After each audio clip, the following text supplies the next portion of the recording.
मेरी यात्रा Kurukshetra to Bombay, Bombay to Kurukshetra lockdown के टाइम पे 26 और 27 तारीख को मैंने यात्रा की। मेरी बेटी बम्बे में थी और 40-45 दिन से वो एक फ़्लैट में थी, अकेली थी, परेशानी में थी। तो काफ़ी लोग को मालूम पड़ा कि मैं अपनी बेटी को बम्बे से लेके आया हूँ, तो अप्रोच कर रहे हैं फेसबुक पे और बेटी के इंस्टाग्राम अकाउंट पे। मेरा तो है नहीं इंस्टाग्राम अकाउंट, तो वो बार-बार पूछ रहे हैं कैसे लेके आए, कैसे आप गए, कैसे आपको परमिशन मिली। तो उनके लिए मैं ये वीडियो बना रहा हूँ कि excelharyana.com है, आप उस पर जाइए, अपनी बात उस पर आपसे जो पूछा जाए डालिए और आपको परमिशन लेनी चाहिए डायरेक्टरेट से। तो आपको परमिशन अगर मिल जाती है excelharyana.com पे डालने के, अपने जो आपकी दिक्कतें हैं, आपके बच्चे हैं या आपके जो भी रिलेटिव्स हैं उनके बारे में, और नहीं मिलती है तो आप प्रशासन से अप्रोच कीजिए, उनको कन्विंस कीजिए कि मेरा जाना ज़रूरी है, तो आपको मिल जाएगी। एक तो बात ये है। और दूसरी बात है, जाते वक्त मैं यहाँ से चला था 26 तारीख को मॉर्निंग में 4 o'clock, और कुछ बातें मैं आपको बता देता हूँ रास्ते में। यहाँ पे जाते वक्त जो मेरे को परमिशन मिली उसमें लिखा था he is permitted to bring his daughter back, इसको। और दूसरा उसमें लिखा कुरुक्षेत्र टू मुंबई परमिशन में जो थी, लेकिन एक चीज़ भूल गए थे लिखना, या नहीं लिखा था वैसे तो, जो he is permitted to bring his daughter back from Mumbai, बात ही आती है आने जाने का, आपको परमिशन मिल गया। लेकिन क्लैरिकल मिस्टेक लगा लो या जो उनसे किसी तरह से हुआ, कुरुक्षेत्र टू मुंबई तो लिखा हुआ था कॉलम में, लेकिन मुंबई टू कुरुक्षेत्र नहीं लिखा था वापसी का। तो जाते वक्त मैं चला गया, मेरे भी बात दिमाग में नहीं आएगी, परमिशन मिल गई और मैं भी खुशी मैंने ध्यान नहीं दिया उसकी तरफ, परमिशन में क्या है। और मैं यहाँ से निकल लिया। रास्ते में अराउंड 50-60 जगह पे चेकिंग हुई, जगह जगह पुलिस खड़ी है, तो आराम से जिसने थोड़ा सा भी हाथ दिया मैंने गाड़ी रोक दी।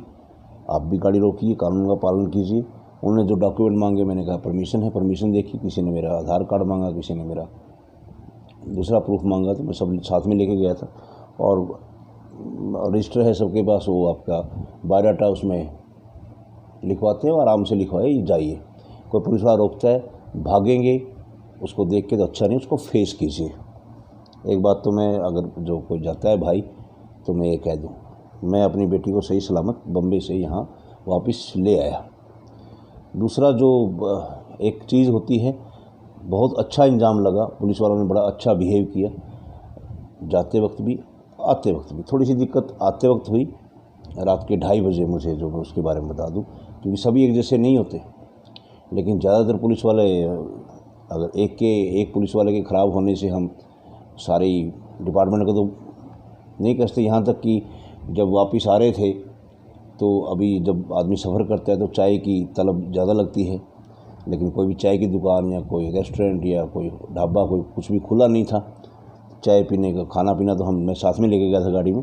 हाँ, एक बात तो, खाना पीना भरपूर लेके जाइए, फ्रूट्स लेके जाइए, खाना पैकिंग करके लेके जाइए, क्योंकि रास्ते में आपको कोई भी ढाबा या कोई भी आपको चाय की दुकान, रेस्टोरेंट कुछ भी नहीं मिलने वाला। तो मैं नॉन स्टॉप अराउंड 48 आवर्स मैंने सफ़र किया, और क्योंकि कोई साधन नहीं था, काफ़ी थकावट भरा सफ़र था। और इवन देन पुलिस वालों के मैं धन्यवाद देता हूँ, जिस तरह के इंतजाम थे। इवन देन मैंने पुलिस वालों ने से पूछा, यार चाय पिला दो मेरे भाई, पुलिस वालों ने मुझे चाय भी पिलाई। लेकिन जब मैं वापस आ रहा था, तो जैसे मैंने महाराष्ट्र से गुजरात में एंटर किया, तो रात के 2:30 बजे थे। रात के 2:30 बजे एक पुलिस वाला इंस्पेक्टर बैठा था, उसके कुछ असिस्टेंट थे, उन्होंने गाड़ी को रोका, काफ़ी थोड़ी दूर रोक दिया। मुझसे कहा गया कि आपके परमिशन, मैंने कहा है। उन्होंने कहा कि इंस्पेक्टर साहब बैठे हैं वहाँ पे, उससे अपना परमिशन लेटर लेके जाइए। जब मैं परमिशन लेटर लेके गया तो इस इंस्पेक्टर को मैंने दिखाया, उन्होंने कहा कि आपके पास तो परमिशन ही नहीं है बम्बई टू कुरुक्षेत्र जाने का। कोई मैंने साफ कहा कि इतनी जगह मेरी चेकिंग होगी और इसमें लिखा हुआ है कि he is permitted to bring his daughter back, इसका मतलब तो यही है कि मेरे को जाने और आने की परमिशन है। लेकिन वो मानने को तैयार नहीं था। काफ़ी बहस हुई, काफ़ी बातचीत हुई, तू तलाक तक तो पहुंची, लेकिन हाथापाई तक भी पहुंच सकती थी। लेकिन बेटी साथ थी तो थोड़ा संयम भी रखना ज़रूरी था। रात के 2:30 बजे उन्होंने कहा कि मैं नहीं मानता इस बात को, मेरे पास अथॉरिटी नहीं है, आपको छोड़ दो। मैंने काफ़ी उसे रिक्वेस्ट किया कि मेरे साथ बेटी है, रात के 2:30 बजे हैं और मुझे जाना है, मैं काफ़ी थका हुआ हूँ। लेकिन वो किसी भी तरह से कन्विंस नहीं हुआ। गुस्सा भी काफ़ी आया और मैंने भी काफ़ी कुछ कहा, लेकिन वो मानने को तैयार नहीं था। तो एक ऐसी सिचुएशन आ गई कि अब क्या किया जाए। उन्होंने कहा कि जाओ और गाड़ी में आराम करो, आप सवेरे 10 बजे आएगा, स्टाफ उनसे बात करो। इवन दिन रात को मैंने कोशिश की कि मैं गूगल से निकाल के गुजरात का जो चीफ मिनिस्टर है उनसे बात करूं या डीजीपी से बात करूं, लेकिन आपको गूगल पे अकाउंट में वहाँ के ऑफिस का ही आपका नंबर मिलता है, पर्सनल नंबर तो नहीं मिला। लेकिन रात को 2:30 बजे कौन उठाएगा, तो ऐसी सिचुएशन थी। तो फिर हमने क्या कि एक मूर्ख आदमी है और होता है कोई इंसान, अपनी सोच होती है जिसकी अंडरस्टैंडिंग होती। इसलिए फ़ौज में जब हमें सिखाया जाता था, कोई भी काम दिया जाता था, एक चीज़ होता था कि कागज़ की लिखी तहरीरों पे तो सिर्फ काम नहीं चलता, एक ऑर्डर होता है नीचे, सारा कुछ कहने के बाद यह करना वो करना है। एक नीचे लिखा था यूज़ योर कॉमन सेंस। तो उसने कॉमन सेंस की बात थी कि मेरा परमिशन था to bring my daughter back, और मैं अपनी बेटी को लेके आ रहा था। मैंने कहा भी कि मैं परमिशन है बेटी लाऊंगा, मेरी बेटी मेरे साथ गाड़ी में है, और क्या चाहिए, और तो मैं कुछ हो नहीं। बाकी अगर आपको कुछ डाउट है तो तलाशी ले लीजिए, मेरे को पाकिस्तान से तो नहीं आ रहा, अपने देश से आया हूँ और अपने देश में। लेकिन ये अभी जो इस महामारी के चलते जो ये स्टेप उठाए गए हैं लॉकडाउन के, उसका पालन कर रहा हूँ, लेकिन नहीं चाहता। तो मुझे अब क्या किया जाए, विचार किया ठंडे दिमाग से। तो हमने कहा कि ये जो पुलिस चेक पोस्ट जो थी, वो जो अड़ गया था, कि हम गांव के रास्ते से ऐसे निकाल लें। रिस्की था, रात के 2:30 बजे थे, मेरे साथ ड्राइवर था। ड्राइवर ने कहा बाबू जी वो क्या नाम, महाराष्ट्र में घटना घट गई, वो 3 संत मारे गए, 2 संत और 1 ड्राइवर को गाँव वाला ने मार दिया। कोई गाँव वाला कोई हमें गलत ना समझ ले और हमारे साथ हादसा ना हो जाए। लेकिन मैंने कहा भाई अब कोई रास्ता नहीं है, ये मानने को तैयार नहीं है और हम रुक नहीं सकते, रुक गए तो और अभी बात करने के लिए कोई है नहीं। तो हमने वहाँ से थोड़ा पीछे जा कर के फिर एक गांव का एक पतली सी सड़क थी, उसमें से गए तो आगे और भी पगडंडी टाइप ख़राब थी, टूटी फूटी थी। तो एक जंगल सा आ गया, तो जंगल में जो डरे हुए तो थे, डर था भाई पता नहीं कैसे लोग हैं, कहाँ के हैं। लेकिन मैंने गुजरात में नौकरी की थी, गुजराती शरीफ लोग होते हैं गुजरात में। तो कुछ लोग जंगल में मिल गए, कुछ 5-4 आदमी थे, 5-4 औरतें थी, बच्चे भी थे। तो गाड़ी जैसे ही हमने सामने बिल्कुल संकरी सड़क थी, हम भी डर गए कि यार ये कौन लोग हैं और ये कैसे रात को इतने 2:30 बजे जंगल में हैं, और जाने का रास्ता नहीं था, बीच में वो खड़े थे। तो मैंने अपनी बेटी और ड्राइवर से कहा कि मैं नीचे उतरता हूँ, इनसे बात करता हूँ, अगर मेरे साथ कुछ उल्टा सीधा होता है तो आप कोशिश करना कि निकल जाओ, जो होगा मेरे साथ होगा, मैं निपटूंगा। एक बाप यही कर सकता है, और आप गाड़ी के शीशे मत खोलना। तो मैंने नीचे उतरा, उनसे बातचीत की, भाई ऐसे ऐसे हम रास्ता भटक गए और हमने हाईवे पे चढ़ना है। हमारा मकसद तो ऐसे घूम के हाईवे पे चढ़ना ही था, वो नाका क्रॉस करना था। तो हम रास्ता भटक गए और हमें यार वो हाईवे पे चढ़ना है, रास्ता बताएंगे आप। भाई वो कौन थे, क्या गलत काम कर रहे थे, क्या नहीं कर रहे थे, मुझे नहीं पता। लेकिन उन्होंने कहा कि बाबूजी ये पगडंडी सी जाती है, सड़क तो थी नहीं, यहाँ से आप हाईवे नज़दीक है, हाईवे पे चढ़ जाएंगे। मैंने कहा धन्यवाद और मैं वहाँ से निकल गया।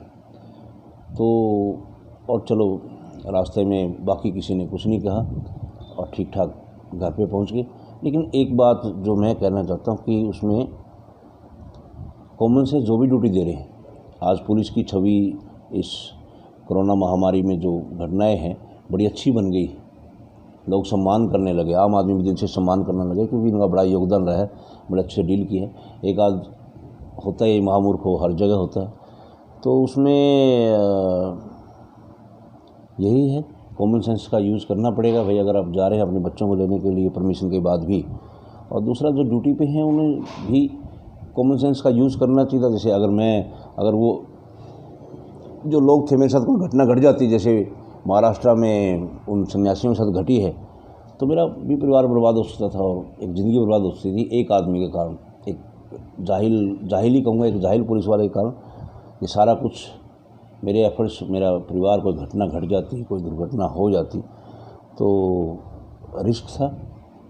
ऐसा जो ड्यूटी पे है, परमिशन कागज़ों में लिखा हुआ सिस्टम, अगर कोई क्लैरिकल मिस्टेक हो भी जाए, जबकि थी नहीं, चलो मान भी लेता हूँ क्लैरिकल मिस्टेक थी, तो कॉमन सेंस का भी यूज़ करना चाहिए जो भी भाई ड्यूटीज़ कर रहे हैं, चाहे वो किसी फील्ड में कर रहे हैं।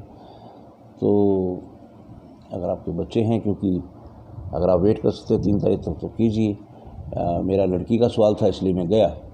अगर कोई सोल्यूशन निकलता है, अगर नहीं निकलता है तो आप अपनी गाड़ी में जा कर के, कहीं भी आपके बच्चे फंसे हुए हैं, कोटा में या बॉम्बे में या कहीं और, आप परमिशन लेके जाइए। सरलहरियाणा.com एक वेबसाइट बनाई हुई है, उसमें से आपको परमिशन मिल जाएगी। कोई अड़चन आती है तो आप प्रशासन से बात कीजिए, और बाकी जो रास्ते में आप सभ्य तरीके से बात कीजिए। जहाँ भी पुलिस वाला आपको रोकता है रुकिए, जो पूछता है उसको बताइए, और जो मांगता है दीजिए, भागिए मत। एक आध जो मिल जाता है तो उससे अच्छा है कि आप आराम से बात करेंगे तो ठीक रहेगा, वक्त ऐसा है। बाकी इतना ही मैं बताना चाहता हूँ। बाकी अगर कोई मुझसे और पूछना चाहता है तो मेरा टेलीफ़ोन नंबर है 9896324247, क्योंकि एक बार फिर 9896324247। काफ़ी लोग अप्रोच कर रहे हैं, सबका किसी का रिश्तेदार है, किसी का भाई है, किसी का भतीजा है, किसी का बेटा है, बेटी है, बाहर फंसे हुए हैं। अगर कुछ और भी मेरे से पूछना है, किसी को पूछना है तो पूछ सकते हैं, मैं तैयार हूँ। I will be ready to guide you. Thank you very much.